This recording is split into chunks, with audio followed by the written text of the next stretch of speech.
town near Ethiopian border. Sudan's Rapid Support Forces, or RSF, says it has captured Al Kurmuk, a strategically important town in where fighting is intensifying across the country. The paramilitary Rapid Support Forces say they have seized the strategic town of Kurmuk in the Blue Nile region after heavy fighting with the Sudanese army. Kurmuk, near the Ethiopian border, is a key crossing and supply route. The RSF says its fighters captured weapons and ammunition after army troops withdrew. The Sudanese army says its positions came under intense drone attacks, including strikes it alleges were launched from Ethiopian territory. كم تريو زلهم أمنجو سراوي السودان دعم سريع زجبر زلوا كينات حنسابتي نات حرارمة أكبيت زخونة مدرخاتي كم زلين عن رزلنا أبز حلفة وان كتما نزاع أزياء استراتيجيكاوي زخونة كتما كورموك سراويتنا السودان أنقلای مسؤمدو بزت أساسر زبلو زنبرو كم استقوات زرا سجلت حبريتان يريو الجون انتخونه زابوتا زيا حالتات ناي دعم سريع تمليسهم كم استقوطاطروا يزنجر زلو እዚ ዘረባዚ ብዙሕ መንገድ ተፈላለየ ትርጉም ይዙ ወሃበ ዘሎ دعم سريع ኣብዚ ቦታ እዚ ናይ ግድን እዩ ቦታ ክረግጽ ዘሎ ወይ ዝበሃል ዘሎ ናው ኩርሙክ ኣብ ትሕቲ ሰራዊት ሱዳን ያ ነይራ ምሽልናኩም ኩርሙክ ኣብ ትሕቲ ሰራዊት ናይ ሱዳን ተነይራ ቤን መፅዩ ዳዩ እቲ ሓይሊ ትወሲድዋ ክትብሉ ትኽእሉ بيناي من قدي متيوسي دعم سريع كابي تبقيس متيو نزي بوت هذا قاصر خلتيلكم مالس قليلي كوشتي إثيوبيا متيو نزي بوت هذا قاصر خيلو كوشتي إثيوبيا مالتي بس بلتقنا إيدم قانتم كوين يسرح كم زلو سرايت ناي دعم سريع ديم سعر زلو ويس سرايت ناي سودان ناي إثيوبيا you never know you will never know رجت أبقى ميزر يوزلو سلطات ناي دعم سريع سرايت كم زقبرو وزلو كن كاب imagine بوغن ناي دوبنا إثيوبيا سي هذا حيل متيو نبير ترادفي ندير لهم كا ويسراويتنا إثيوبيا ويسراويتنا إثيوبيا أسي تخالي شمس كان عفار سراويت الكا سراويتنا إثيوبيا أنا كابوش تمريت إثيوبيا إذا ما تزلوا إثيوبيا دفيعة حجيزة ملميلانا باخدوا دفعهم زلا سلا تفلت very clear the difference تفل اللي أبز كل جزء كنت أقصد لنا أوش إثيوبيا كبيت كويناتي كهذا لون بلا لنا the reason is تفل اللي ناتو the difference تفل اللي أبزي أوش إثيوبيا زلوا أما أكل إثيوبيا زلوا تدراتي كابدو بسجيرة ما يكونوا زم زلوا ويون دجناتهم أبدو ما يكونوا زلوا هنو أبي زلوا دجناتهم دو السودان no أبوش تعدو أيقو جام أبقو جام أيقو ندر أبقو ندر ناي كالوت ناي شوا بشوا أبوتهم يمزلوا دينات أبكال دجن ناي كال بوتا خيدهم يقبروا يلو شنو أبيدي دلو ولا زبال أوش تروم يا كويزل أوش تروم ناي جامبيلا حيلا بيزل أب جامبيلا يزلو بين شانقول عتق حالي أب بين شانقول يزلو ناي سومال كل حالي ناي أب سومال يزلو ناي عفار أب عفار انتهينا مالتيو إثيوبيا is exception مغنياتو تقال سنا إثيوبيا أوش إثيوبيا ناي دق حيلي ناي قال ملايلكا دراماتو قبروا لهم هناتي بالكا ناي السودان جن كابوش إثيوبيا تمل ميلو تسعيرو نيرو نبي إثيوبيا هادي ماتيو نيرو تمليس كابي إثيوبيا مزيو أتكعو كرمك حزلو عند هري لكا دعم سريع دي دهار مكازلو ويسراويتنا إثيوبيا دهار مكازلو you will never know the best answer تزبالة سمالسي combination of both نكلتي حالتات استوى هذا حيلك خون خلي سلازي إذا قد دايزيا نابي جزء تتغلل كم زلت ريوالو أما نقول السودان إثيوبيا عقبن تلو نبكينات كاتويا كلتيوم عقبن تلو نبكينات كاتويا but the problem is كلتيوم عبكينات كبراي كخلوني كلتيوم proxy war يوم كبر كلتيوم أتي بلتقنا بمنقدتي بأياناتو مرات مالتيو بمنقدو غيرو بدعم سريع غير كواغاي نتدعم سريع شمحيزو ناتو سراويدي ناتقل ملا ناتو وغير كواغا كفتنيو is one thing اتقالاي سراوي سودان دما انتقيلو بعلو ابتمريت كواغايو نتبلتقنا دما بتوم كالو دواغو وزلو غيرو نعتاتم بمدقام بمحقاز نتقالسي كحيلو نتناي بلتقنا عامي كداخمو كفتن خلخون سلازي كلتيان هاغرات almost وقعو زي كونغن يبي كبي زخونو كينات امنغو حتدن فتيران كم زلوي من رزلنا إذا ربازي ني إرترا أبيك قتفايو because أفتقرأ كينات كجبري دللو أما عارف كوينات جبرالو السودان جوزي جبرالو قد مزوم كلهم دمانا بيرترا وقخ جبرو مهانو بمستير ده يكونه حرق زي ده يكونه بقول أبد دباباي بكلهم ما راح تناتو نجيرناي حساب حجي ما أي قارص أنا له جي نشتي مكاوصل لكم كتحازلكم يا زيا. This is very very crucial event. Let's go. Movement North forces entered the town as Sudanese armed forces troops repositioned outside Kermuk. Local authorities said the town had faced 3 days of intensive attacks involving drones and artillery. The RSF also claimed it seized weapons and ammunition. Kermuk's location makes the development significant for Ethiopia. The town sits along an important cross-border route linking Sudan's Blue Nile region with Ethiopia and is less than 140 kilometers from Damascene, the state capital. The town has changed hands during the war, with the RSF previously capturing it before the army recaptured it last month. The latest advance underscores the continuing contest for strategic territory in Sudan's war. كم زاتري وازلهم زاب قداي حدا نبت حدا ناخدو أزيو أقداسي مدرخينا نرزلنا نزو كنتاتسي حجون انتقونه نزغصل زلو بفلاي زحجيس امدوز قبر زلو دارقانا بكحل درجة الناس قرز خدا زلو أزاب بوتازيا trust me it's going to be on the spotlight for a while. سراوي السودان نزيا بوتازيا كسيرو كدكس أي كواز أوني مغنياتو ندع مساري بز بوتازي أفدقك خفتلو ندعرقيلو نحوارو كبيدي كونه نحوار تساقم جن تساقم تريوال لهم يوم دفي كان أبتدوب تسقرو كابت زوب جن تملميلو دملسكا تغينو what do you need to do وش تكتاتو لك مالتي أبتزل لو بوتا معسكرات ناتو كتفرسك تكلالك مالتي زمالة دما وقعو دوب وقعو كينات أمانغو زن كلتين هقرات ناي مقت أبزلو تخلو إنا نزار يوزي زرب زلو مالتي سلازي أبزو قد دايزي حانتي صبصبالاتني أبزي أكريكم زبلو وازلو حق نتوني قزي خنقت فينا طيب أعوذ بالله من الشيطان الرجيم بسم الله الرحمن الرحيم أخوانا محور النيل الأزرق أنا من جوا الكرمك وده شايفين ده شنو الليلة بالتاريخ الليلة زغلها تقراوايو أبوينا حزنايا يوم زبلو زلو حجي أبتو كينا تمارا خيلهم دزاربو زلو يو مجمريا حقنا مزرابتم كحتاج ليون يقن إزوم دعم سريع زبلو حما قاط أمن تخينهم يوم زمارو مغنياتو كابنا بسبنا بإنسسا زغر سباتيو فانو بزوج زي سرايتنا بلتقنا يمارخيو فانو حدا توق عيلي تديهم له كندزنا دعم سريع باجتوني بلون ين they have decency التعازان يمرخات ناتهم نبينيو إزياتهم نتمرخ زقبرو نبينيو so they don't have ethics of war ما يكونات ردي زلو ما يكونون تديهم له الف الشفتا ود الشفتا بجنزب تعسكيرو زلو now if you tell me زوق على عذاب كينات ماري قمو I'm not sure it could be كون زغليقن there is high probability كون هيكل زغانو على عواسيدو متدرا كدان كدينم كو قبرو دراما قبرو زغليا زيو ما يقبرون شفاتن دحري لهم كا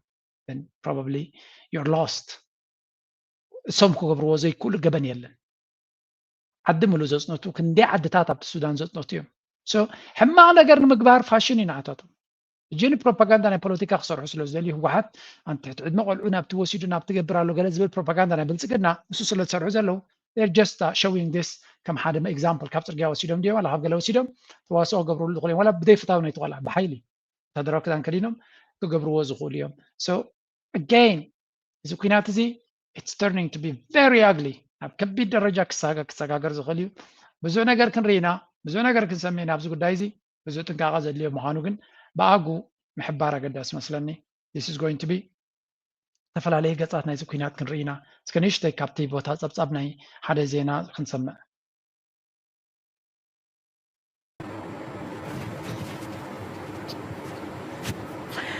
Thanks, Bahia. Actually, the recent attacks in Khartoum continued for 2 consecutive days, and there is expectations that drone attacks will hit other targets in Khartoum. But apparently, Mahia, there is no military targets in Khartoum from these drone attacks. Most of the drone attacks hit some areas which is full of civilians and civilian infrastructure like power transition stations and a mosque, and also one of the drone attacks fell near a market. So انتي تدعم سريع كبيد دخونا متقعتي نابي سدد كم زليهم دنقدروا ناب كارتوم نستوسن غزي كارتوم عريفه دحرمزناح جدما تمليسو تي دعم سريع زبحال كبيد دخونا متقعتي قبل الكارتوم يكايد كم زلو يزنقر زلو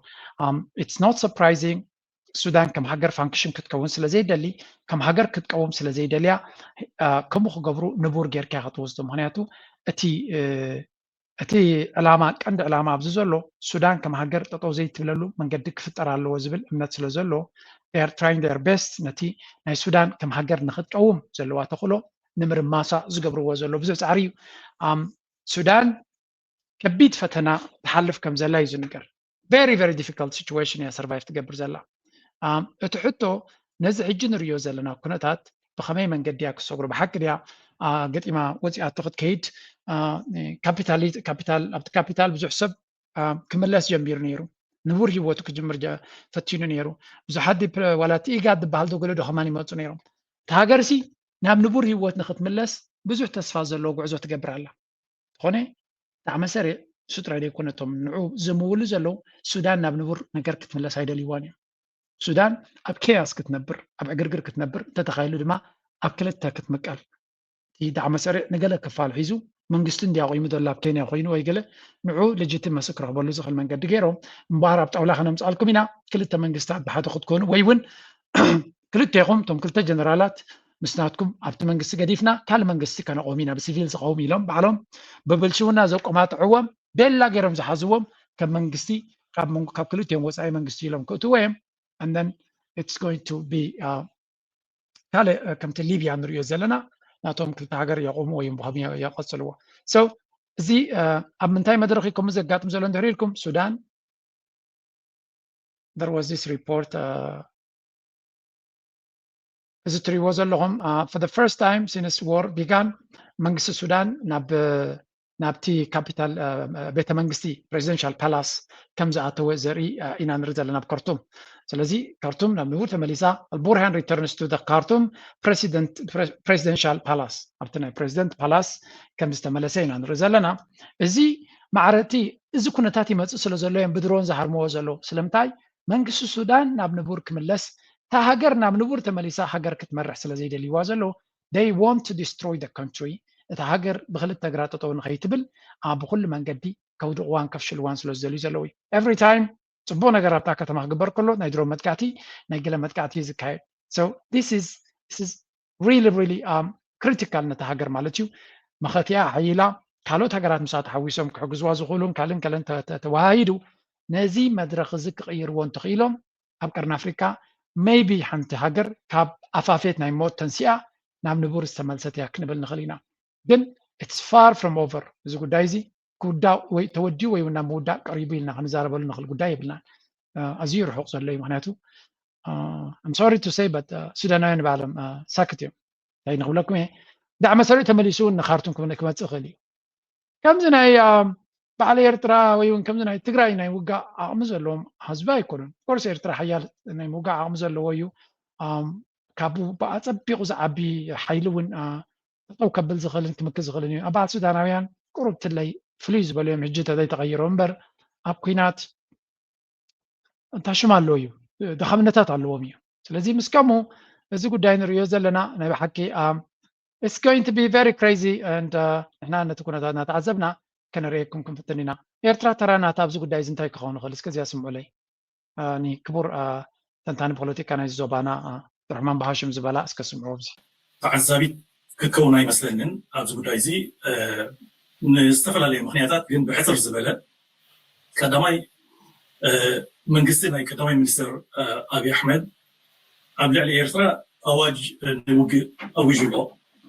ካብታ ኣፍ ደገ ናይ ባሕሪ ኢሎም ምዝራብ ዝጅምሩ ልዕሊ 2 ዓመት ክሳብ 3 ዓመት ኣቢሉ ገይሮም ኣለዉ ብምስጢር ኣይኮነን ብቁሩዕ ክሳብ ናይ ኤርትራ ናፅነት ዘይፈልጡሉ ወይ ከዓ ዘይኣምኑሉ ደረጃ በፂሖም ኣለዉ እቲ መዓልቲ መዓልቲ ዝብልዎ ኣነ ከዓ ይከታተሎ እቲ ኦፊሻል ሚድያን እቲ ኣፊሊየትድ ሚድያ ዝበሃል ናይ መንግስቲ ኢትዮጵያ ብክልቲኡ ትከታተሎ ከለካ መዓልታዊ ጎስጓስ ክውሕድ ከሎ ዓሰብ ናትና እያ ወደብ ዓሰብ ናብ ኢትዮጵያ ክምለስ ኣለዎ ዝብል ዘረባታት ክዛረቡ ትሰምዖም ክበዝሕን ክዓምቁን ከብሎ ከዓ ናይ ኤርትራ ህላወ ልኡላውነትን ከዓ ኣብ ዘይምእማን ደረጃ ይበፅሑ ካብኡውን ሓሊፎም ብታሪክ ደረጃ እውን ቃልሲ ናይ ህዝቢ ኤርትራ ኣይኣምኑሉን ናይ ግብፂ መሳርሒ ናይ ግብፂ ንክኸውን ዝተለዓለ ኢንፋክት ኣብዚ ጉዳይ እዚ ብዙሕ ተዛሪበ ኣብ ዝተፈላለየ ናይ ሚድያ ማዕከናት ታሽሙ ዲስማንትል ዝገብር ወይ ከዓ ሪፊዩት ዝገብር ነዚ ዓይነት ኣዘራርባ ኣብዚ ቀረባ እዋናት እውን ሓንቲ ኣርቲክል ክፅሕፍ ይሓስብ ኣለኹ ግን ብሓፂሩ ነዞም ክትውቀስዎ ዝደልዩ ነዚ ጉዳይ እዚ ተፍከት ካላይ ሓው ኣኽሊሉ ቅድሚ ሰሙን ፈርሃና ቢሉ ኣብ ዶቸ ገለ ናይ ውይይት ዝበሃል ተሽምሎም ሰሙናዊ ድዩ ገለ መደብ ኣለዎም በምሓርኛ ማለት እዩ ሬድዮ ናይ ጀርመን ኣብኡ ተዛሪበ ነዛ ጉዳይ እዚኣ እዛ ናይ ግብፂ መስሪቶም ገለ እንዳተባሃለ ትዝረብ ንዓ ኢንፋክት መልሲ ይበላ ኣለኹ ሊንክ ክሰደልካ ክልየ ዝኾን ግዜ ዝኾነ ኮይኑ ስለዚ እቲ መንግስቲ ኣብ ልዕሊ ኤርትራ መንግስቲ ናይ ኢትዮጵያ ኣብ ልዕሊ ኤርትራ ውግእ ኣውጅሎ ኣይፈልጠካኒ ዝተዋህበካ ወይ ከዓ ዝረኸብካዮ ዝተጎናፀፍካዮ ናፅነት እውን ብናይ ውሽጥን ናይ ደገን ኮንስፒረሲ ዳ እምበር መሰልካ ሰብ ዝኾነ ኣይኮነን ተባሂሉ ካብቲ ቀዳማይ ሚኒስተር ጀሚርካ ክሳብቶም ኩሎም ጀነራላትን ዲፕሎማሰኛትን ዝበሃሉ ናይ ኢትዮጵያ ይዛረብሎ ስለዚ እዚ ቁሉዕ ዝኾነ ናይ ውግእ ኣዋጅ ኣብ ልዕሊ ኤርትራ ተኣውጅሎ ልዕሊ 2 ዓመት ገይሩሎ ማለት እዩ ናብዚ ንክበፅሑ እምበር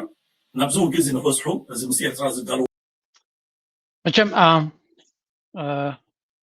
ትንታነ ፖለቲካ ናይ ዞባና ኣቶ ዓብድርሕማን ቦኻሽም ገለ ካብቶም ዝድነቕ ስራሕ ዝሰርሕ ዘሎ እዩ ንኤርትራ ንሉላውነታ ንታሪኻ ኣብ ምስትኽኻል ኣብቲ ዓበይቲ ቬኒዩስ ኣልጀዚራ በሎ ኢንፋክት ኣብ ዝሓለፈ ናይ ፎሬን ፖሊሲ እውን ኮሜንት ሂቡ ነይሩ ተቃዋማይ ዝበሃል ተቃዋማይ እዩ ዓብድርሕማን ተቃዋማይ ማለት ንሉላውነት ናይ ሃገር ብክልተ እግሩ ረጊፁ ንዑ ደው ዝብል ግን ኣብ ፖለቲካ ናይ ውሽጣዊ ፖለቲካ ግን ለውጢ እዚ ክትግበር ኣለዎ እንተበለ ክብሪ ኣለና ኣብ ልዕሊያ ምሽተ ተቃዋማይ ተባሂልካ ፍቐዱ ዝወደቐ በናና ክትልሕስ ዕድል ኣብ ዝረኸብካዮ ማኣዲ ኣብ ዝተኸፈተልካ ከድካ ሃህ ኢልካ ከምዚኦም ጋውና ወዲ ጋውና ዝኾንዎ ዘለዉ ኣብዚ ኣለኹም ኣብ ዝረኸብዎ ቦታ ጠምሎቕሎቕሎቕሎቕሎቕ እንጌራ ጥራይ ትሃልዋ ኣብ ኣለዉ እዚኦም ማለት እጂ ዋላ ሶማልያ እንድሕር ዓዲማቶም ሶማልያ ኣብ ኮበናይ ክትቅድሞም they will be there የመን ሑቲ እንተዓዲሞም they will be there ናይ ሆቴሎምን ናይ ኤርላይን ናቶምን እታ ናይ ጅቦምን ድሕሪ ኺኢሎሞም ኣብ ሑቲ ኮይኖም ብፕሬስ ኮንፈረንስ ክገብሩ እዮም ሜይቢ ሓደ ካብኦም ከም ኢሉ ኣፍጋኒስታን ከድና ክንቃለስ ንኽእል ኢና እንድሕሪ ናይ ሆቴልና ናይ ናብራና ናይ ጅባናን ተሸፊኖምና ኢሉ so these people they will be everywhere ሉላውነት ኣይግድሶም ግዛታዊ ሓድነት ኣይግድሶም ታሪክ ኣይግድሶም ገለ ይግድሶም እታ ከብዶምን እታ 10 ግዜ ንዖም ዘይትምጥን ባድላ ገይሮም ኣብ ፍቐዱ ዝተይጠጠው ዝብልዎ ዘለዉ ከም ትሪእዎ ዘለኹም እዩ እታ ባንዴራ ካብ ሰማያዊ ናብ ቀጠልያ ገፆም ከስግርዋ እዮም ደልዮም ኣብታ ሓለዋላ ናብ ቀይሕ እንተስገርኩማ ብታሪክ ተሓተቱ ምዃኖም ፍሎት እዩ ስለዚ ኣብዚ ጉዳይ እዚ ሕጂ ንመለስ ኣብቲ ዓብድርሕማን ዝብሎ ዘሎ ኣብቲ ክሕደት ናይ ናፅነት ኤርትራ People's Liberation Front TPLF has long ceased to function. ሽጎ የሚገኘው የቢሊዮን ዶላሮች ሀብት ከ130 ሚሊዮን በላይ ህዝብ ያላት ኢትዮጵያ ወደ ቀይ ባህር የምታደርገው የባህር በር ፍለጋ የቀጣይ ትውልድ የምግብ ሀብትና የቱሪዝም ህያው ተስፋ ነው። ከትራንስፖርት ንግድ ባሻገር ሀገራችንን ወደ አዲስ የልማት ምዕራፍ የሚያሸጋግረው ሰማያዊ ኢኮኖሚ ለኢትዮጵያ በርካታ እድሎችን የሚያስገኝም ነው። ኢትዮጵያ የባህር በር ባለቤት መሆኗ የትራንስፖርት ወጪን ከመቀነስ ባለፈ በዓለም አቀፍ ደረጃ ትኩረት የተሰጠውን ስምዳ ብልዑ ዳይም ዝብሉ ዘሎ ሰሚዕኩማም ዶ ሓብቲ ዓሳ በሊዕና ናይ ምግቢ ይኹን ናይ ቱሪዝም ዘለና ዕድላት ኣብቲ ከባሕሪ ብምርካብና ኪኖቲ ስትራቴጂካዊ ኣገዳስነት ንረኽቦ ናይ ምግቢ ናይ ዓሳን ናይ ገለመለን ሕልምታት ክህልወና ይኽእል እዩ እቲ ዓሳታት ኣራቢሕና ገለ ፋብሪካ ገለ ይብሉ እዮም ሃብታት እያን እዮም ተርዲኹም ኣለዎም they talk a lot of nonsense ምክንያቱ እቲ ዕላማ እንታይ ነጊርናኩም ኢና ከም ባሃቅ ከም ዝኽእል ትገብሮ ልክዕ ከምዚ ሻሎ እታ መግቢ ከምዚ ምስገ ንሓደ ሽግር ዘለዎ ሰብሲ ነዚያ ነዚ ጎረቤትካ ዘሎ ሰብኣይ እንድሕር ቀቲልካዮ እታ መኪኑ ክትወዛ ትኽእል ክትወክብ ናትካ ከውን እቲ ድኳን ናቶም እቲ መኻዚኖ ናትካ እቲ ጣሓኒት ናትካ እናበልካ ትሽርሽሮ እሞ ኣብ ዘይተደለየ ገበን ትወስዶ ልክዕ ከማዮም ክገብሩ ዝፍትኑ ዘሎ ዘይናትካ ምጥማት ኩሉ ግዜ ድኻይ ዝገብረካ again I was talking to this guy ሓደ ኣብዚ ንዘራረብ ነርና ክንዕልል ከለና ዛሃድ ንፍዓት እንደ ዝረክብ ዘለኹ እጂ ብዛዕባ ስዊስ ዕልለኒ ይብሎ ነይሩ ሲ ንዘራረብ ነርና ስዊዘርላንድ ሲ ብተፈጥሮኣ ሲ ኣምላኽ ብዙሕ ፀጋ ይሂቦምን ጎቦታት ጥራይ ሂቦም እጂ እቲ ቀደም ታሪክ እታ ጎቦታት ሂቦም ንእሽተይ ጎላጉል ካለዎም ግን ጎቦታት ዝበዝሐ ኣብ ጥቆም ድማ ፈረንሳ ኣሎ መዓት ጎላጉል ዘለዎ መዓት ልሙዕ ኣብታ ዶብናት ናይ ጠጠው ዝበልቲ ናይ ዋይን ሕርሻታት ኤልሳስ ንብሎ ኣሎ ኣነ ብጥቕመጠሉ ዘሎ ባዝል ቦገና ሰፊዕ ናይ ዋይን ኣብ ዓለምና ዓበይቲ ሕርሻታት ኣብዚ ኤልሳስ ዝበሃል እዩ ዘሎ ብንያው ተኸይድካ ጀርመን ሰፋዕቲ ጎላጉል ዳርጋ ካብቲ ንሕና ዘለና ብግስ ንዝበልካ ትጅምርቲ ጎላጉል ኣይውዳን እዩ ብጥልያን ተኸይድካ ዝሕረስን ዝብላዓን መልእ እዩ ኦስትሪያ ተኸይድካ ከምኡ ብኩሉ ዶባቶም ሲ لملم مريت نعاتاتهم كن قبوت رهيبو ألبس يبو نتا ألبس بال عبك كفال نايتي هجر تا ألبس قبوتات ناي ألبس بال أخرانات سويز حزو هجي مخابل عليه طلعنا إرترا من سوماليا نقال خيدالو ليبيا خيدالو فرنسا أفريقيا هيزلو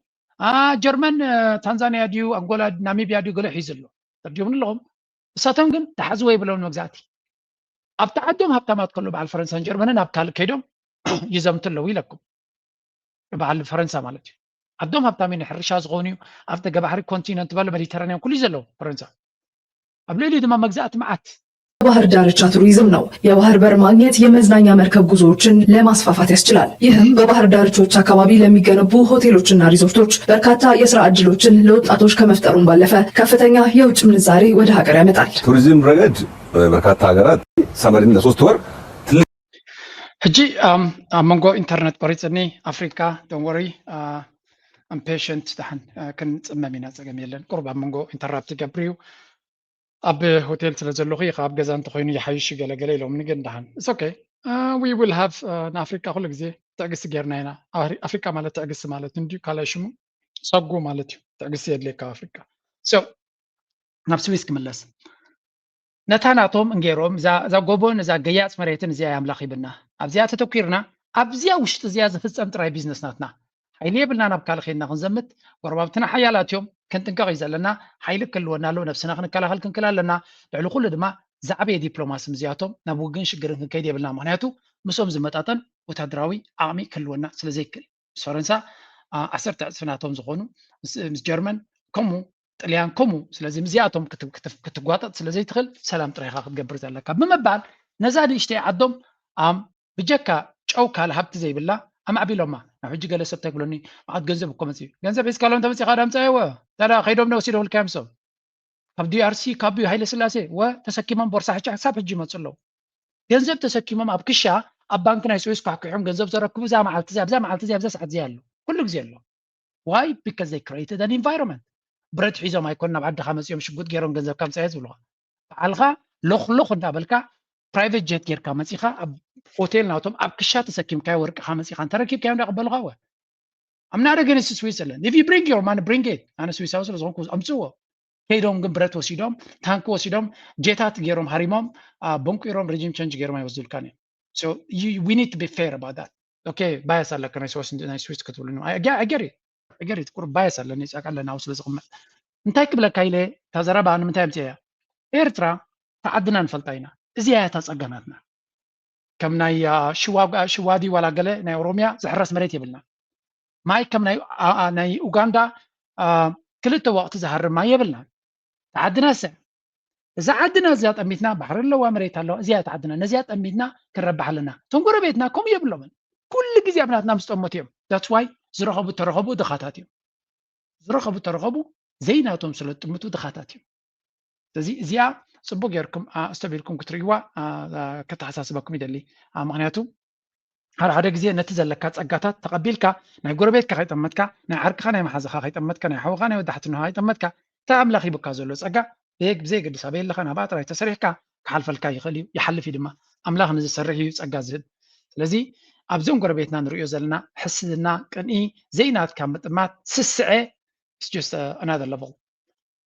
ምናልባት ኩሉ እቲ ዝገብርዎ ግን ብድሌቶምን ብዓቕሞምን ጥራይ ኣይኮኑ ዝገብርዎ ክነግረኩም ኣብዚ ሓደ ጀሩሳሌም ፖስት ዝበሃል እንታይ ውፅእ ኢሎ መስለኩም እቲ እስራኤል ዝበሃል ክንምንታይ ነዚ ሃገር እዚ ከም ዝጀናጅኖ ከፍልጠኩም ስለ ዘለኹ ሓደ ግዜ we need to be careful እንታይ ዓይነት ጎረባብቲ ከም ዘለውና ኣብ መንጎ ኣሜሪካን ኤርትራን ዝግበር ዘሎ ዝምድና ንምብታኽ ብዙሕ ነገር እዩ ዝግበር ዘሎ ንኣሜሪካ ሲ ጀሩሳሌም ፖስት ዝበሃል ዝገበረ እዩ ኢትዮጵያ ጥራያ ከተገልግላ ትኽእል ዝብል ዘረባ ኢና ንሰምዕ ዘለና why is this ስለምንታይ እዚ ነገር እዚ ዝያዳ ኣብኡ ዝኸውን ዘሎ ኣብዚያ ስምዕዎ እንታይ ኢሎም ንኢትዮጵያ ክጀናጅኑ ዝብልዎ እዮም I have nothing against Ethiopia ማለት ኢትዮጵያ ፅቡቅ ረኺባ ይረኺባ it's not my problem እንታይ ይብሉ ኣብዚ structural alliance ኣብ 2016 ኢትዮጵያን ኣሜሪካን ኣገዳሲ ዝኾነ ዝምድና ገይሮም ኣለዉ pivot from reactive crisis management to a formal forward looking strategic partnership ኣብ 2016 ኣሜሪካን ኢትዮጵያን ኣገዳሲ ዝምድና ገይሮም ከም ዘለዉ ይገልፅ ኣብዚ ኣርቲክል ንሱ ድማ ካብቲ ኩሉ ግዜ ልመናን ፅገተኛነትን ዝወፀ ንቕሚ ዝጠመተ ስትራቴጂካዊ ፓርትነርሽፕ ወይ ከዓ ሽርክነት ጀሚሮም ኣለዉ ይብሎ እንታይ ዓይነት እዩ እሱ ክንፈልጦውን ኣለና ጸላእትና እንታይ ዓይነት ዝምድናታት ይገብርዎም ዘለዉ for example framework agreement ዝበሃል ገይሮም ኣሎ permanent bilateral consultation signed on May 11 2026 ኣብ መንጎ ኣሜሪካን መንገዲ ሚኒስትር ጉዳያት ወፃኢ ናይ ኣሜሪካ ማርኮ ሩቢዮን ኣብ መንጎ ሚኒስትር ጉዳያት ወፃኢ ናይ ኢትዮጵያ ትሪዎ ዘለኹም ዶክተር what is his name give me his name ኣይመፀና ኣለድሓን ካልእ ግዜ ክነግረኩም እዞም ክልቲኦም ዝፈረሙሉ እዩ ሕጂ ኣብ መንጎ ክልቲኦም ዕለት 11 ወርሒ 2026 ኣብ ዋሽንግተን ተፈራሪሞም ነይሮም መን ይሱ ከዓ ኣብ መንጎ ጢሞቴዎስ ዝበሃል ዶክተር ጢሞቴዎስ ዝበሃል ብወገን ኣሜሪካ ድማ ሁከር ዝበሃል ነይሩ ንዑ ዝፈረመ ቀፂሉ ሂስቶሪካል ፋውንዴሽን ካብ 1903 ጀሚሩ ምስ መኒሊክ ካልኣይ ኣሜሪካ ዝምድና ከም ዝገበረት ይገልፅ ኣብዚ ሓቅነቱ ካልእ ጨት ንገብር ዝሓን the strategic pillars ይብሉ ኣለዉ ሰለስተ ስትራቴጂካውያን መሰረት ኣለዎ ናይ ኣሜሪካን ናይ ኢትዮጵያን ዝምድና ይብሉ ኣለዉ ሶ ኣብዛ ቻነል እዚኣ ደጋጊምና ክንጠቕሰ ንደሊ ኣገደስቲ ኣርቲክል ዝወፁ ቀዳሞት ነምፃልኩም ንሕና ኢና ወሬቨር ኣርቲክል ብዛዕባ ናይዚ ከባቢና እንተወፅዩ ዝከኣለ ካብ ዝከኣለ ቦታ ኣምፂና ክንምህረኩም ኢና ወላ እኳ ባያስ ክልዎ ክል ገለ ክልዎ ክል ትሰራ ጃንክ ኢንፎርሜሽን እንተዘይኮነስ ብዛዕባ ከባቢና ዝወፁ ኣርቲክልስ ነባኹም ፀሚቑና ነምፃልኩም ኢና ስለዚ ኣይ ሆፕ ዩ ሰፖርት ዳት እንደ ቀሊል ኣይኮነን ስራሕ ኦኬ ሰለስተ ነጥብታት ክጠቕሰልኩም እየ ኣብዚ እቲ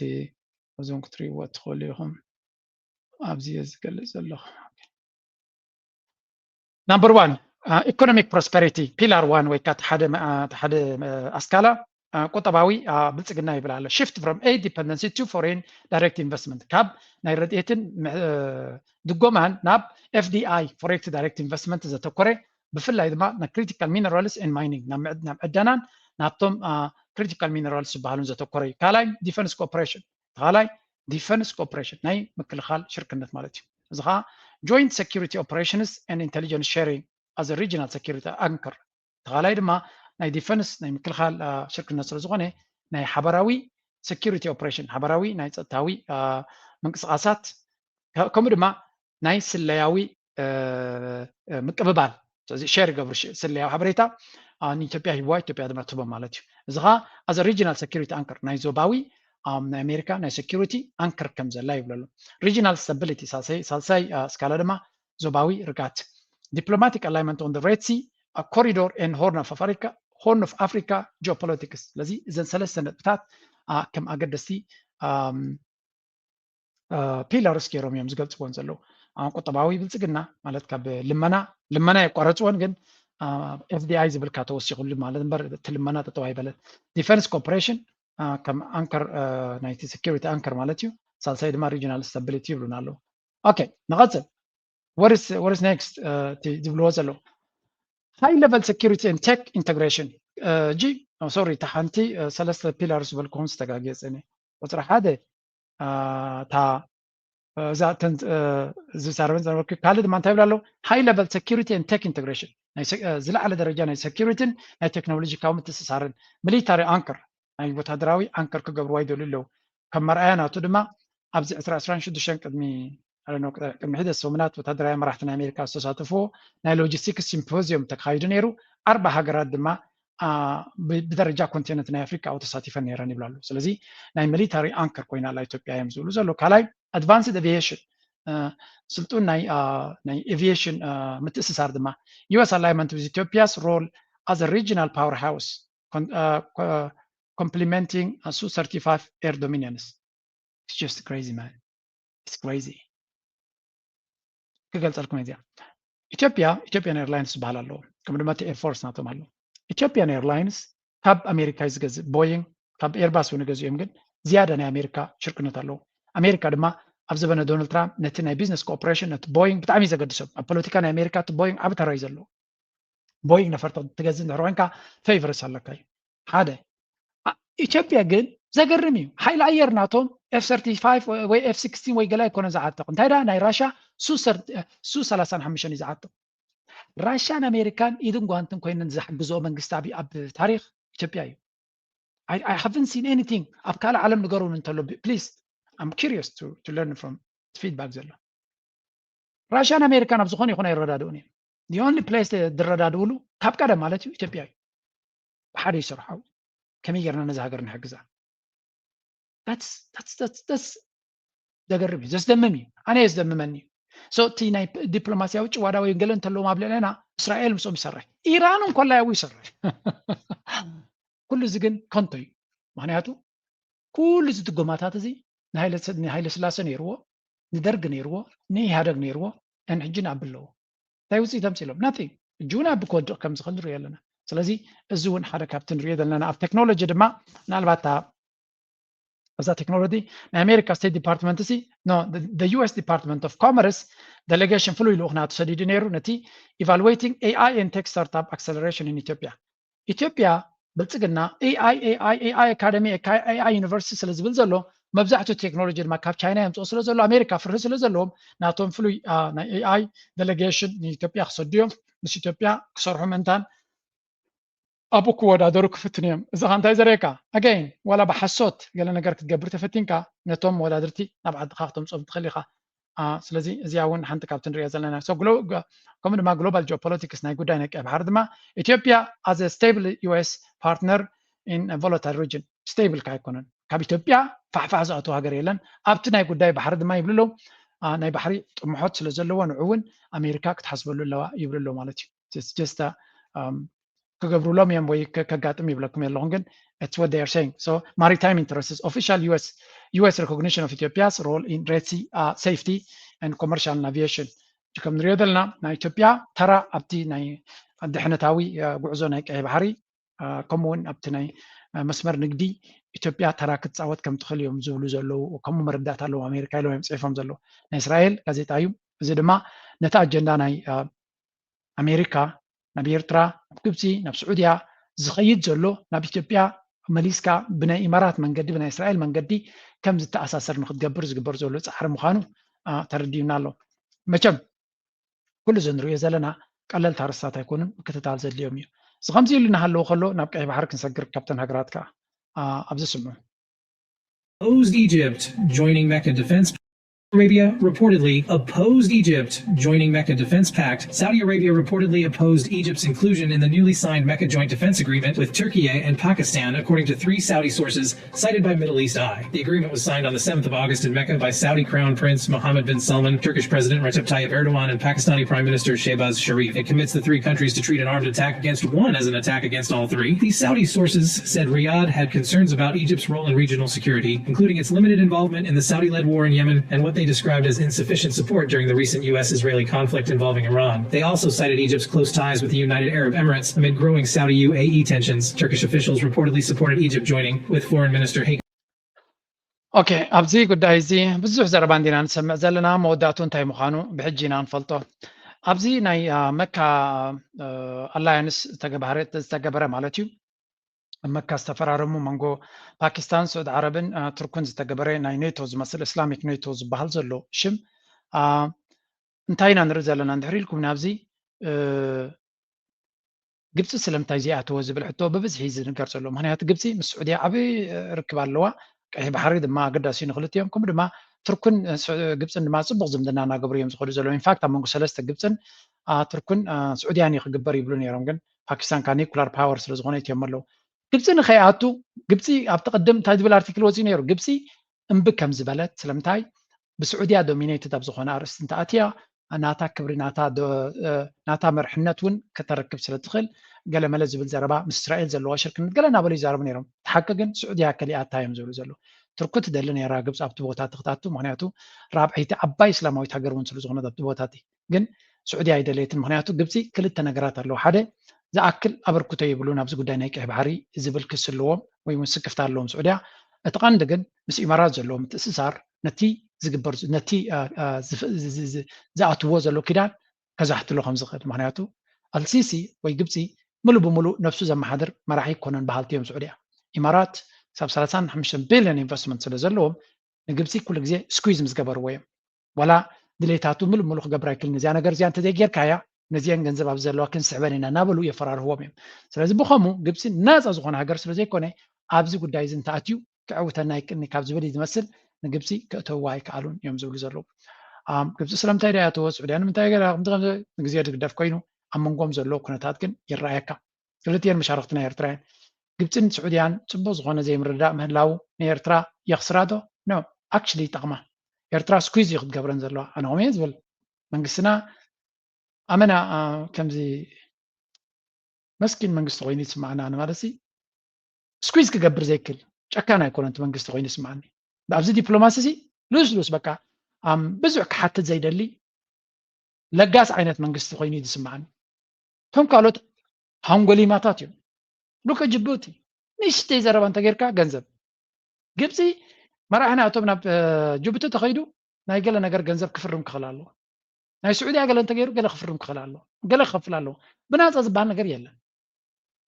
ንሕና ግን መብዛሕትኡ ግዜ ለጋሳት ኮይና ይስማዓኒ ንህብ ኣለና ይብልና ግን ብዙሕ ኣይንሓትትን ኢና ወይ እውን ይህቡኻ ኮኑ ንሕና ዘይፈለጥና ኣነ ዘይፈለጥኮ እንትኾነ ኣይፍለጥኒ ግን ብሓፈሻት መንግስቲ ኤርትራ ካይንድ ኦፍ ብዙሕ ፕሬሸር ዝገብረሎም ኮይና ይስማዓንን እዩ ወላ እኳ ብዙሕ ይደልይዎ እንትኾኑ መንግስቲ ከምዚ ብልፅግና ዝብሎ ገለ መለ ይኮን መንግስቲ ኤርትራ ከይዱ ናይ ግብፂ ሓገዝ ዘለና ኖ ፋክ ኦፍ ኣይ ዶንት ቢሊቭ ዛት ሶሪ ኣነ ያምነሉን የሱ መንግስቲ ኤርትራ ከይዱ ድልምን ኣይመስለኒ የስ ዲፕሎማሲ መሻርክቲ የድልይዎ እዮም ግን ከይዱ ግበሩለይ ዝብል ኣይኮን ኢንፋክት ኣነ ግበሩለይ እንተዝብል እየ ዝብል እኳ ዘሎ መንግስቲ ኤርትራ ግበሩለይ ዝብል እንተዝኾን ደስ ምበለና ክስናት ይሰምዑን ኣለኹም እዚኦም ሰባት እዚኣቶም ሓደ ግዜ ከምቲ ዝድለ ስኩዝ ኣይገብርዎም እዮም ባህላ ያኔ ምክንያቱ እቶም ካልኦትኩም እዩ ኢትዮጵያ ሓቡና ካብ ምባል ዝስከፍ መንግስቲ ይኮነን ተዲኹም ኣለኹም ነፀልኡ ሒዙ ዝዘውር መንግስቲ እንታይ ተቆይሞ ክትብሉ ትኽእሉ እዮም ኦፍኮርስ ወላ ኣብቲ ሃገር ተዘይተቐየረ ንዓና ንምሽጋር ግን ይጥቀምሉ ኣለዉ እዮም ነፀሎም ሒዞም እዮም ዝዘውሩ እሶም ኩሉ ግዜ ምስለሙን እዮም ናይ ልመና ኤክስፐርቲስ ኣለዎም ስክፍታ ዝበሃል የብሎምን ሕፍረት ዝበሃል የብሎምን እንደጌት ብዙሕ ክሊንት እዮም ዝረኽቡ ወላ እኳ ንምንታይ ይጥቀምሉ ከም ድሌትካ ክትዛረብ ትኽእል ኢኻ ይረኽቡ እዮም ማዓንዲ ጎማታት እዮም ዝረኽቡ ባጀት ናቶም ናይ ኢትዮጵያ መንግስቲ ባጀት እንታይ ትፈልጡ ዶ ለትሰይ 15 ቢልዮን ዶላር ባጀት ናቱ ንበሎ ካብዚ 15 ቢልዮን ዶላር ተኮይኑ ባጀት ናቱ 10 ቢልዮን መንግስቲ ኢትዮጵያ ካብ ውሽጣዊ ኩነታት ከምፅኦ ይኽእል እቲ 5 ቢልዮን ካበይ መፅስከ ባጀት ሰፖርት ዝበሃል ፕሮግራም ኣሎ ጃፓን ትኸፍል ኤውሮጳ ሕብረት ይኸፍል 130 150 ይኸፍል ኣሜሪካ ይኸፍል ዩኬ ይኸፍል ጀርመን ይኸፍል ጣልያን ይኸፍል ፈረንሳይ ይኸፍል ኤቭሪባዲ ቺፕስ ደቡብ ኮርያ ይኸፍል ኤቭሪባዲ ኮንትሪቢዩት ይገብር በጀት ሰፖርት ይበሃል እዚ ኣብ ልዕሊኡ ኣብቲ ናይ ሚኒስትር ጥዕና ናቶም ሓገዝ ኣሎ ኣብቲ ናይ ገለመለ ኣሎ ዩኤን ኣሎ ባንኪ ልምዓት ኣፍሪካ ኣሎ ወርልድ ባንክ ኣሎ IMF ኣሎ ኤቭሪባዲ ጊቭስ ሳምቲንግ ዚስ ኢዝ ሃው ዘ ካንትሪ ኢዝ ማኔጅድ ግን ኢትዮጵያ ጥራይ ኣይኮነን ካልኦት ሃገራት ከምኡ እዮም ግብፂ ወላ ከምኡ እዩ ግብፂ ወልተ ጌት ዘሎ ርባኒ መብዛሕትኦም እዘን ሃገራት ኣፍሪካ ኣለ ዳሓኒን ቁጠባናተን ዓብይ ገለ ዝበሃላ ከምኡ እየን መዓት ጎማታት ዘለዎም ኬንያ ከምኡ እዩ ሶ እንታይ ክብለኩም ኢለ ሓደ ግዜ ንሕና እውን I really hope next generation መራሕትና ኤርትራ ትማሊ ምስ ሓደ ከምኡ ካል ንዛረብ ነርና እንታይ ኤርትራውያን ኣብ ሆቴል ሪሰፕሽን ወይ እውን ኣብ ሬስቶራንት ኣብ ምትእንጋድ ናይ ጋይሽ ቁርብ ድኸም ኢልና ኢና ኢልኒ ትካላ ዘለዎ ሰብ ሕጂ ኣብ ብዙሕ ግዜ ኣብቲ ምስ ሰብ ዘለና ምቕሉልነት ናትና ቁርብ ዝጎድል ኢልኒ ናትኩም ተመክሮ ከመይ ኢሉ ንስኻትኩም ኮሜንት ሰክሽን ክፅበየኩም እየ ምክንያቱ we are a little bit ኣነ እኳ እንታይ ኢለ ዝገልፆ ንገንዘብ ኢልናሲ ኩሉ ክብርታትና ክሸይጥ ንኽእል ሃገር ሰባት ኣይኮና ንኻ ኮይኑ ስለዝዓበኻ ንፈልጦ እዚ ገንዘብ ስለ ዘለካ ከም እሺ ጎይታ ይናበልኩ ኣይሰግደልካ ይነበርኩን ኣይሰግደልካን ይውን ገንዘብ ክህልወካ ቐልዩ ይባርኸልካ የብዛሓልካ ኤርትራውያን ግን ከምዚ ናትና ዲግኒቲ ንሕሉ ሰባት ስለ ዝኾንና ሓደ ግዜ ጉንብሕ ጉብጥ ክንብል ኣይንፈቱን ኢና ግን ኣብ ዲፕሎማሲ ኸ የድልየና ከምኡ ሶ ሳምሃው ከምኡ ዝኽእሉ ኤርትራውያን ኣለውና ሸቃጦ ኤርትራውያን ኣለውና ለመንቲ ደይኮኑ ሸቃጦ በቃ ክሽክሾም ከሻክሾም ከረጋግፁ ከእምኑ ዝኽእሉ ከምኡ ዓይነት ሰባት ኣብ ዲፕሎማሲ ክንሰድድ ክንክል ኣለና ብዙሓት ኤርትራውያን ከምኡ ይኮናን ቁርብ ፑሽ ኣይንገብር ኢና ንምልማን ገለመለ ቁርብ ክብርታትና ዝሓለና ኢና ግን we need to train our people to be a little bit push ዝገብሩ ነቲ ረብሓታት ናይ ኤርትራ ንምርካብ ሓገዛት ንምርካብ ከምኡ ዝብል ርእቶ እዩ ዘለኒ ንመንግስቲ ኤርትራ ነቕፌታ ወይ እውን ትምህርቲ ይኮንኩን ዝብል ዘለኹ ነቶም ንኣሽቱ ብዙሓት ኣብ ፖለቲካ ዘየለና ወይ እውን እቲ ፖለቲካ ዘይንከታተሎ ሰባት ስለ ዘለና sometimes we need to learn ካብቶም መወዳድርትና እውን ክብል ይደሊ ካብዚ ቀፂልና እስከ ነዚ ኣባቤል መንደብ ዘሎ ንእሽተይ ኢና ክንሓልፍ And the Red Sea is viewed alongside the Hormuz because the Iran war is now putting pressure on both ends of the maritime corridor. The Strait of Hormuz still remains heavily disrupted. Only a handful of vessels are now passing through the waterway each day, compared with more than 100 before the war. ጉዳይ ናይ ቀይ ባህሪ ድማ ከም ወትሩ ኣገዳስን ኣከራኸርነት ብኮይኑ ይቕፅል ኣሎ እዚ ጉዳይ እዚ ድማ እስካብ ዚኣ ንእሽተይ ዘረባ ተዛሪቦም ነይሮም ስምዑ ናይ ኤርትራ ከምኡ ከዓ ምዕራባዊ ናይ ሱዳን ናይ ኤርትራ ናይ ኢትዮጵያን ዘዳው ኣብ ዝሓለፈ ሰሙን ዕብይ ዝበለ ኩናት ነይሩ ኣብ ሱዳን እውን ኣለዎ ሓደ ኩናት እዚ ናይ ባቤል መንደብ ከምቲ ዓንተ እዮም ዝበልኮ ብዙሕ ሰብ ዝከታተሎ ከም ዘሎ እቲ ናይ ውድቢ ኢራን ከም ናቱ ሪፕል ኢፌክት ኣብ የመን መፂስ ሆቲ ነቲ ባቤል መንደብ ኤርትራ ትዳወመሉ ቦታ ክዓፅዎ ከም ዝኾኑ የፈራርሑ ኣለዉ ስለዚ ኣብዚ ናይ 35 ዓመት ዕድመ ናይ ነፃ ኤርትራ ሲ ኣብ ታሪክ ናይ ኤርትራ ማለት እየ ከምዚ ዓይነት ብብዙሕ ማዕዝናት ሓውስ ተወላዓሉ ኣጋጣሚ ምዃኑ ኤርትራ ካብ ወጣታ ዝፀሉ ኣጋጣሚታሲ ኣጋጢሙ ይፈልጥ ዶ ትዝክሮ እዚ ስቲ ዝፀበበን ዝፀንከረ ኩነታት ኣብ ናይ ታሪክ ናይ ነፃ ኤርትራ ከ ትገልፆ ምናልባት እዚ ሕጂ ዘሎ ብዕምቆቱም ብስፍሓቱም ካብቲ ቅድሚ ሕጂ ዝነበረ ዝሓየለ እዩ ክበሃል ይከኣል እዩ ተዘይኮነ ግን ኣብ ውሽጢ ኢትዮጵያ ይኹን ኣብ ውሽጢ ሱዳን ቅልውላው ፀኒሑ እዩ ኣብ የመን እውን ከምኡ ሓድሽ ነገር ኣይኮነን ኤርትራ እውን ምስ ኩላቶም ምስ የመን ድዩ ምስ ጅቡቲ ምስ ኢትዮጵያን ሱዳንን ክትባስ ክትዓረቕ ፀኒሓ ማለት እዩ ስለዚ ሓድሽ ነገር የለን ኣብዚ ኩነታት እዚ ግን ሕጂ እንዳዓሞቐ እንዳሰፍሐን መፂኡ ኢሎ ብፍላይ እዚ ናይ ባብል መንደብ ክልተ ፀገማት ይረኣዩ ቀዳማይ ፀገም እፅዋ ናይ ባብል መንደብ ክንደምንታይ ቀሊል ምዃኑ ትርኢ ኣሎ ምክንያቱ ሓደ ናይ ሓንቲ ጉጅለ መራኸብ ናይ እከለ ሃገር በዚ ክሓልፍ ኣይፍቀድን እየ እንድሕር ኢሉ ከተግብራ ብቐሊሉ ይኽእል እዩ ኣሜሪካ ፈቲኖም ጠጠው ከብሎ እንግሊዝ ፈቲኖም ስዑድያ ፈቲና ምስ መሓዙታ ጠጠው ከብሎ ይከኣሉ እቲ ቅልውላው ንምፍጣር ብዙሕ ዓቕሚ ናይ ኣፅዋርን ናይ ሰራዊትን ኣየድልየካን እዩ ሓንቲ ድሮን ወይ ሓንቲ መድፍዕ ብፍላይ ካብቲ ኪሎሜትራት ናይቲ መፃውቦ ብጣዕሚ ፀቢብ ስለዝኾነ ሓንቲ ክትኩስ እንድሕር ኢልካ ብቐጥታ ኣብቲ ናይ ንግዲ መስመር ይኹን ኣብቲ ናይ ቁጠባ ናይ ዓለም ብዙሕ ፀገም ይፈጠር ማለት እዩ ስለዚ እዚ ሓደ እዩ ማለት እዩ ካልእ ግን ሓሳብ ፀገም ክፍጠር ከሎ ምስ እውን ዕድል ዝፍጠረሉ ኩነታት ኣሎ ሕጂ እዚ ናይ ሆርሙዝ ጉዳይ ክከታተሎ ቀኒየ ከም ትፈልጥ ሓወ ኣቕሊሉ ሕጂ ካብቲ ዝቐርብ ዘሎ ብኢራናውያን እንታይ እዩ ወላካ ናይ 14 ነጥቢ ሒዛ ዝመፀት ናይ ተኽሲ ጠጠው ምባል ቅድሚ ሕጂ ቅድሚ ቁሩብ ክንያት መፍረሳ ማለት እዩ ሓደ ምሕደራ ናይቲ መፃውቦ ናይ ሆርሙዝ ብዓብዩ ንኢራን ብከፊልካ ወይ ከዓ ብንኡስ ከዓ ንዑማን ሰልጠነቱ ዑማን ክግደፈሎም ወይ ከዓ ተገዲፍሎም በቲ ስምዕ መሰረት ማለት እዩ ፕሬዚደንት ትራምፕ ዝፈረሞ ማለት እዩ ድሕሪ 60 መዓልቲ ከዓ ኢራንን ዑማንን ተሳሚዐን ንሓዋሩ ከዚ መፃውቦ እዚ ብኸመይ ይመሓደር ኢለን ክውስና ገዲፉለን ኣሎ ኣብቲ ዓንቀጽ 5 ናይተን 14 ነጥብታት እዚኣ ኣላ ማለት እዩ ሕጂ እንታይ ክረኣየን ጀሚሩ እንድሕር እዚ ጉዳይ እዚ ኣብ ሆርሙዝ ስልጣን ዑማንን ኢራንን ተዋሂቦም ኢራን ካብቲ ሓደ ዘቕርቦ ዘለዎ ፕሮፖዛልስ ከዓ እንታይ እዩ ነፍሲ ወከፍ መርከብ በራሚል ናይ ጋዝ ይኹን ናይ ነዳዲ ሒዛ ክትሓልፍ ኮላ ንሓደ በርሚል ናይ ነዳዲ ንኣብነት $1 ክትከፍል ማለት እዩ ሕጂ 2 ሚልዮን በርሚል ተሰኪማ ትሓልፍ መብዛሕትአን መራኽብ ማለት እዩ ስለዚ ካብ ሓንቲ መርከብ 2 ሚልዮን ተእትለካ ማለት እዩ ዶላር እዚ እንድሕር ተተግቢሩ ኣብ ሕጊ እንታይ ይበሃል ፕሬሲደንስ ማለት መወከሲ ይኸውን ማለት እዩ ተመሳሳሊ ኩነታት ኣብ ካልእ ከባቢታት ከም መወከሲ ይኸውን ብዓረብኛ ሳቢቃ ይብልዎ ናይ ሕጊ ሕጂ ብቐጥታ እንታይ ክረኣየን ጀሚሩ ኣብ መፃውቦታት ኣብ ዓለም ዘለዋ 45 ዝኾና ኣለዋ ንኣብነት ናይ ማላካ መፃውቦ ኣሎ ማላካ ኣብ በዓል ከምዚ ትሪእዎ ዘለኹም ብሃሽም ዝብሎ ዘሎ ንነዊሕ ዋና ነክዛረበሉ ፀኒሐ እቲ ምሕንቆታት ምስ ግዜ እዚ ኢራን ትገብሮ ዘላ ብቐሊሉ ኣብ ባቤል መንደብ ሕቱ ክገብሮ ዝኽእል እዩ ኣብ መለጋ ድሮ ክዛረቡ ጀሚሮም ኣለው ስዊስ ከናል ኣለዎ ኦልሬዲ ስለዚ ኣብ ባቤል መንደብ ከጋጥም ዝኽእል እዚ ክፍሊት ምስ ግዜ እቲ ኩነታት በዚ ዘሎ ተቐፂሉ ሕቱካ ክጅምሮ ክእል ኢራን ብትክክል ክገብሮ ጀሚራ ሕቱ ክገብር ክጅምር እዩ ኣንደን ኣብቲ ከባቢ ሳላ ሕቱ ክንብል ሜይቢ ሽሻይ ክፍጠረላ ይኽእል ክኸውን እዩ ግን ቀልጢፍና ክነንባሃቕ ክንጅምር ኣይደልን እየ እቲ ጉዳይ ግን ሳክት ቲዮሪ ይኮነን there is actually a possibility that this could happen so نغادرنا فانو ايهو تزغيتان اهو اهو تزغيتان اهو ايهو استري وزلهم زعبا بحري ኤርትራ ክፍክር ዝሓገየን ዝኸረመን እዩ ጉዳይ ቀውጡ ስለ ዝኾነት ይመስለኒ ብረት ሒዙ ተዳልየ ኣለኹ ብላ ኣሎ ንመን ክሃርሚ ተዳልዩ ዘሎ I don't know ሓደ ብረቱ ሒዙ ነታ ቤተ መንግስቲ ናይ 4 ኪሎ ንምድሓን ሸበትበት ክብል ከም ዘለዎ ዝተነግሮም እዮም ዝመስሉ እናተይ ግምት እዩ ኣነ exactly እንታይ ንመን እዩ እቲ purpose እቲ ብረትን ገለ እንተተሓሒዙ ዘሎ I really don't know ግን ከም ንሪኦ ዘለና ኩነታት ክብድ በለይ እቲ ህውተታ ናቶም እቲ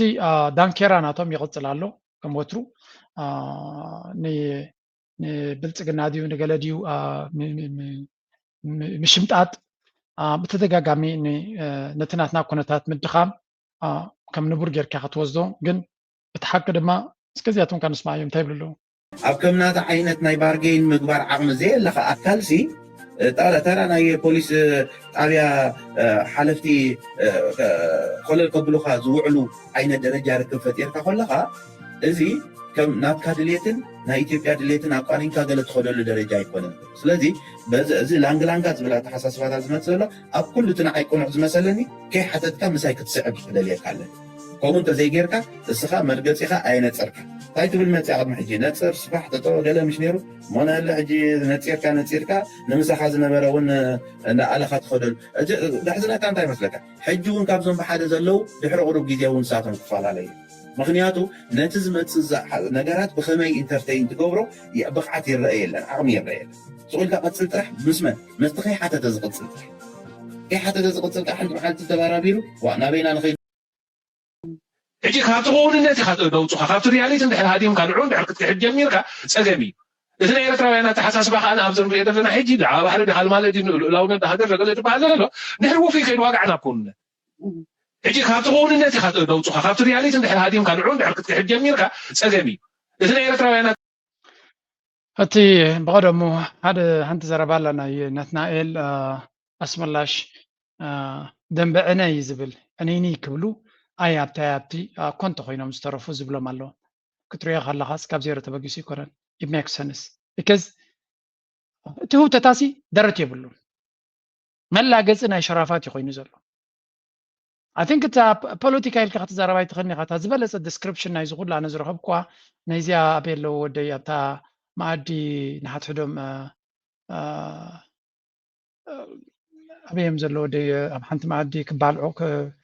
ክብሉ ክባልዑ ከለዉ ተርእላ እዚኣ እዛ ስእሊ እዚኣ ሲ ክብድለና ባሕናን ሸይ መጀመርታ ብግድኻ መስተናዩ ክብድለና ባሕናን ሸይ መጀመርታ ብግድኻ ኣለና ሕጂ ዘን ክልተ ገ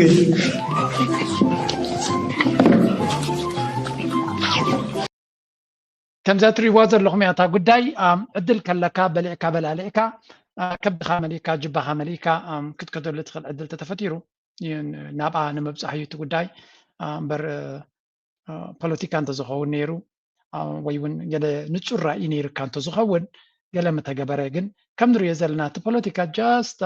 መላገፂ ናይ ተልሜደን ዘረባ እቲ ዘገርም ኣብ ተልሜደን ምንባር ኢኻ ኣብ ገለ ፖይንት ሲ ዝኾነ ክትገብር ትኽእል ኣብ ተልሜደን ኮንካ ክትነብር ምፍታን ግን ጀስት unbelievable በዳ ሓንቲ ነገር ኣላ لنكني أنا وإنك زار بلغني يجن زار سولوز بلا زولوس كخن سمع كل تنقر كسمعكم سولوز زلوا غزياس كسمعوا لي ما ماتشم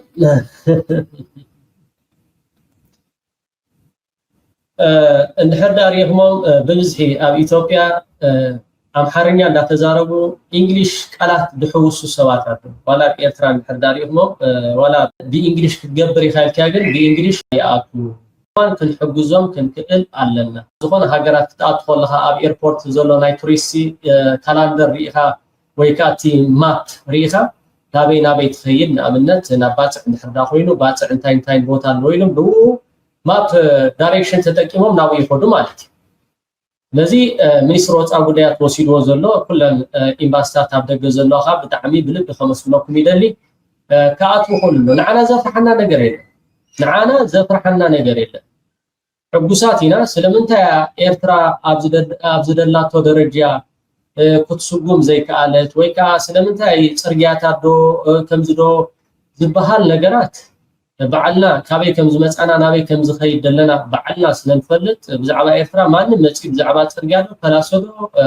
قل نجرنا زفلسد ويكا خاو كاب حدث عدا خيدو أبي إيرتراس ፅርግያ ከምዚ ዋላ ፕላሶ ከምዚ ገለ ዝብለኩም ሰባት ካብ ከምኡ ፅበይ ሰባት እንድሕርና ሃሊኹም ኮይንኩም ሜቢ መጓሓፍ ጥራሕኩም ክትኮኑ ትኽእሉ ማለት እዩ ግን ብጣዕሚ ካብቲ ቀፃሊ ዝብልዎ ዝነበሩ ማለት እዮም ደንቢ ዕለ እንታይ እዮም ዝብሉ ነይሮም ኤርትራ ዩቲዩበራት እዮም ሎሚ ፀለውቲ ኣብ ዓለም ዩቲዩበራት እዮም ፀለውቲ እዚ ቢቢሲ አልጀዚራ ሲኤንኤን ፀግዒ ስለድሕር እስከዚያ ከረየኩም እሞ ከተሃዛ ስለ ዘለኹ የታ ዘረባናቱ It's right now very close to the cathedral, and I'm actually looking for a place where I can have a quick haircut. Looks like a nice place. Salam, how are you? Nice to meet you. How much is a full shave? Only head. 40. Okay, all right. Ready? We can go, huh? Thank you. So 40 is around $2, a little bit more than $2 for a head shave. Eritrean shave, no? Eritrean haircut. All of them have Louis Vuitton jackets and all the workers, and this place is actually very, very clean and organized. Okay, እዚኦም ሰባት እዚኣቶም ዝገብርዎ ቪድዮታት ኣሎ እንድዩ ብዙሕ ቪድዮታት እዩ ዘሎ ሕጂ ኣነ በዛ ነብሰይ ማይ ፐርሰናል ኦፒኒየን እየ ዝብለኩም ዝኣክል ዩቱበርስ ከይዶም ኣለዉ ካብ ሕጂ ንድሓር I don't see the value of ዩቱበርስ እዞም ናይ ወፃኢ ዩቱበርሲ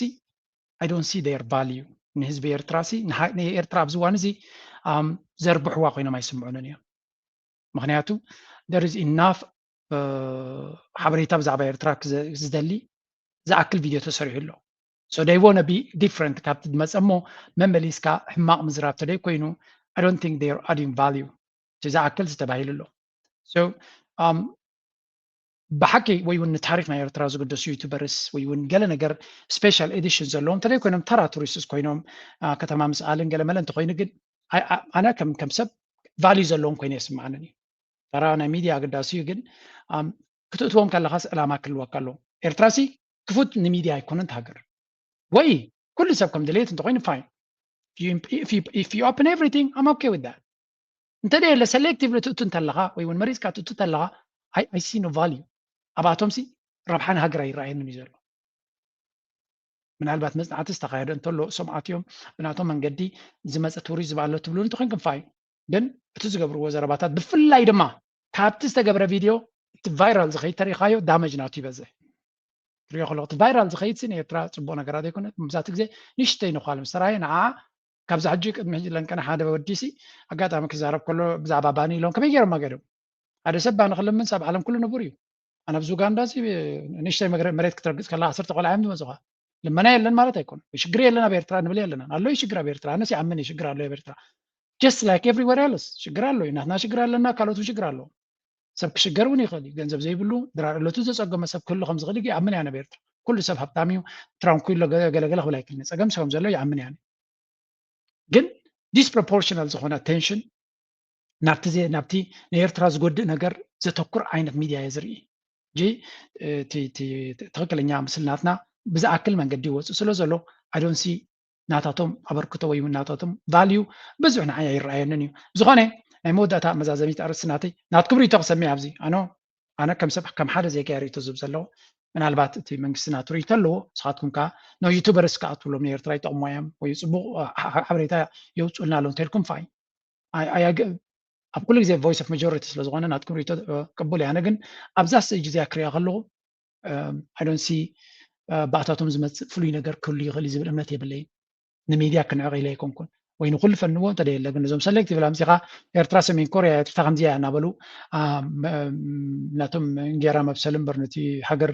ዝጠቅም ንቱሪዝም ዝኸውን ሊድስ ንብሎ ቢዝነስ ሓደ ነገር ጌርካ ሊድስ ወይ ከዓ ሊድስ ጀነሬት ገብረልካ ዶ ገለ እዩ ዝበሃል I don't see any leads ብመፅኡ ንኤርትራ ኣብ ቁጠባናት ኣበርክቶ ዝገብር ዘሎ if any ዳሜጅ ዝገብር ነቲ ብራንድ ናይ ኤርትራ ወይ ነቲ ሃገር ከም ሽም ዳሜጅ ዕንወት ዝውርድ ኮይኑ ዝስማዓና ምስ ሕጂ ክበዝሕ ከሎ ቢካስ ውድድርካ ስለ ዘለዎ መንጎም ናይ መወዳእታ ናይ ኣምባሳደር ሶፊያ ተስፋ ማርያም ምቸም ብልፅግና ንኩልና እንዲ ርእስና ሕምና ዘሎ ንሳ እውን ከም ሰባ ርእሳ ሕምዋ ኣሎ ግን ንኣታቶም ከዓ ርእሶም ዝሕምሞም ፅሕፍቲ ፅሒፋትሎም ኣላ ብጉዳይ ናይ ባሕርና ኢሎም ምኒን ክብልዎ ዝውዕሉ ዘለዉ ኢንፋክት ገለገለ ካብቶም ዓበይቲ ካድረታት ርክዕ ከም ዝሃረመቶም ዝገልፅ ርኢ ኣለኹ እንደግዘ ተዛሪበ ያነ ኣምባሳደር ሶፊያ ኣምባሳደር ጥራይ ዘይኮነሲ ብፍሉይ ኣብ ሶሻል ሚድያ ድማ ኣበርክቶ ዘለዋ እያ this is what I like about her بولكي سلدي فلتا وي محزاي سلدي زغونة يكون I don't have personal contact وني بلا يمس أمباسادر صوفيا جن كينو أمباسادر prominent writer يا بزعبا بوليتيكا نيرترا اتسعف سبيع ترانا ميدياس ردو you know هذا جزء وي opinion الكام ميديا مصحف وي وين أب سوشيال ميديا أنا كوا كابل جزيرة دي كابل بي بي سي مصحف أب إكس مصحف تزبالة سيف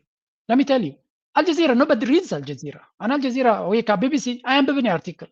ناي بي بي سي article أنا كم ببنت خوينة أب إكس بوست كون خلالو كرم بي بي سي كنا CNN كنا أنا بميرنا who are they are just these are gone سلازي بي بي سي عدل كل يومني الجزيرة عدل كل يومني الكادي تسعف زلا تجاجيها بوتاي بلومن أب إكس انتهي زبالهم blogs ويكا articles زبلا لو أنت زيف كا you will get a big exposure أب exposure كتركبها كابتي أب الجزيرة من who's going أب الجزيرة غيرو الجزيرة.com news اللي زين بمطلعوا هنا لومي يسألونهم these are قدام يوم ديرهم يوم عبيت لومي الجزيرة بعلم أب إكس فيسبوك ينبوست قبروا article ناتهم so that people can read it سلازي هتهم كتصحفوا تقولوا كم زنا أمباسادر صوفيا أب كل بوتات ناس حفنا بتحدث عن الجوريزم فيد نجبر ناتنا ناراتيف ناتنا عبريتا ناتنا part of the story نجلس بتخالد ما أمباسادر كاس لزخونة تراسب سلزي كونت ناتا opinion منجس opinions لزخونة ويون at least من سيرترا مرجس سلزخونة هم تري ورد لهم وقدانا كبحر كله تزنبع زربا عايشية من الكاشلة تبلهم دي كونس ملسك وهابو ميجبا بمن بتم بقعات مرحتنا يتمنجسي سلزي this is one of the بحكي دس بلان سرحنا تايو كما بزحات كفريولنا I hope بزحات منسيات كم عينت منقصاو سرح قون قونتي ناي ميديا سرح دما معناته بساتهم كسلطان سلزلهم ناتهم زربات سمعنت هلو نتنارتيف مغيار عبد هرالو ترى زي غاز غبرون اوفيشالز غبرون نبين في نبين ترجمي زلو انا تصحفو وي كال صحفون امباسادر صوفيا وي كال صحفون عبد ترجمي زلو في تفللي ناتو مالتي سلازي الزون ناتقتلنا نرينا كم وترو يعني نعاخم يبقى يزبلنا تحسوتات كنقربينا نفتن عاوتاتنا دروتيو جن كل زي نتي زلو حقوافاتنا ترداهم حاجة سلطبنا thank you very much هلو مع رساب زخنو دينا مزادر فوقت فوق صيلي مقيح بيت المطار عاجر نويحو بيت المطور بقى خيري إلي محمدي هو ناس بحري عتمنيو تاريخ وزرس تايقوينيو زي والعزقوس تيو وصلو العشاقي وصلو يزق زبس عمو تقول يزلو عمو قلبو نوى علي علي يلالو